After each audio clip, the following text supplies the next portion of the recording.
এই মুহূৰ্তত দিব লৈছোঁ আন এক গুৰুত্বপূৰ্ণ খবৰ। ই-কেৱাইচিৰ সময়সীমা বৃদ্ধি কৰা হৈছে। LPG গ্ৰাহকৰ বাবে এই মুহূৰ্তত জৰুৰী খবৰ। LPGৰ গ্ৰাহকলৈ পুনৰ আহিল জৰুৰী খবৰ। লাখ লাখ গ্ৰাহকৰ সুবিধাৰ বাবে পুনৰ বৃদ্ধি কৰা হৈছে তাৰিখ। ই-কেৱাইচিৰ সময়সীমা বৃদ্ধিক লৈ গেছ কোম্পানীৰ বিশেষ জাননী। লাখ লাখ গ্ৰাহকৰ ভিৰত চলি আছে আধাৰ প্ৰমাণীকৰণ।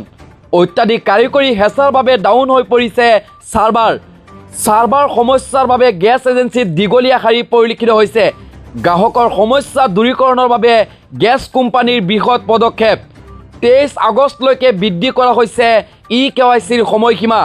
এই ডাঙৰ খবৰ, লাখ লাখ LPG গ্ৰাহকৰ বাবে আহিছে ডাঙৰ খবৰ। বৃদ্ধি কৰা হৈছে ই-কেৱাইচিৰ সময়সীমা। LPG গ্ৰাহকলৈ পুনৰ আহিল এক জৰুৰী খবৰ। গ্ৰাহকৰ সুবিধাৰ বাবে পুনৰ বৃদ্ধি কৰা হ'ল তাৰিখ।